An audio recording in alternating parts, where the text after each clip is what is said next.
Hi, so this week I'm just showing off an old video that I made back in 19th of May 2018. So there's a lot of attention at the moment with the latest Anbernic console released, the RG34XX, the retro Gameboy Advance, comes in around about $70 US.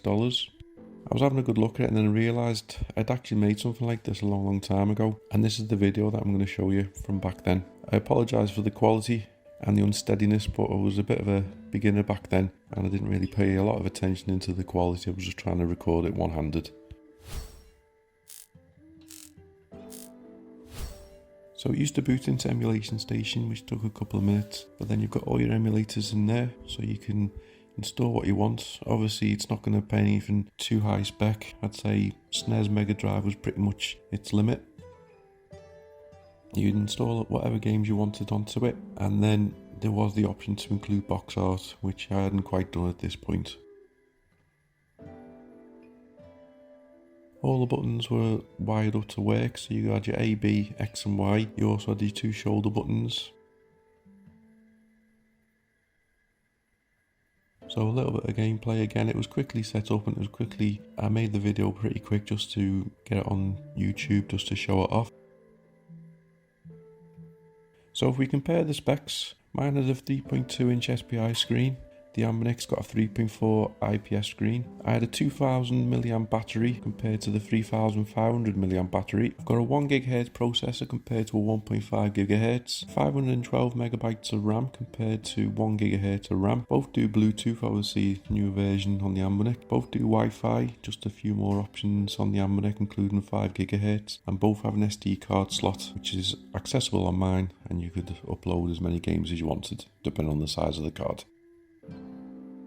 I made this back when I was really into making Game Boy Zeros, modern regular Game Boys, Game Boy Pockets, etc. If you go back further in my video history, you'll see the first few videos that I started uploading were mainly of Game Boy Zeros. As I said before, I wasn't really the greatest person at making films back then. Trying to play games one-handed while holding a camera wasn't the best idea. Should have had some kind of a little tripod or holder to be able to do it to a better standard. Due to the age of the video, I don't actually have the original files anymore to do any better editing, so again that's why I've got a few old titles going along the bottom which I can't edit out. But the idea of the video was just to show that the idea was there 6 years ago, 7 years if you look at me V1 version.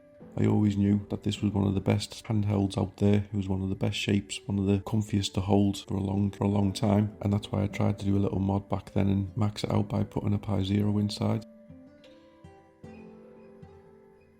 So unfortunately I don't have the console anymore. I think I might have sold it on eBay many years ago. So hopefully it's still out there in the wild. Hopefully it's still working. It was an interesting build. I enjoyed building it, but it did take a long time to build. And that's when the novelty sort of wore off and I ended up moving away into other modding avenues. So I hope you found this video interesting. I'll put the link in the description for this one and the original one, which was brought out a year before this.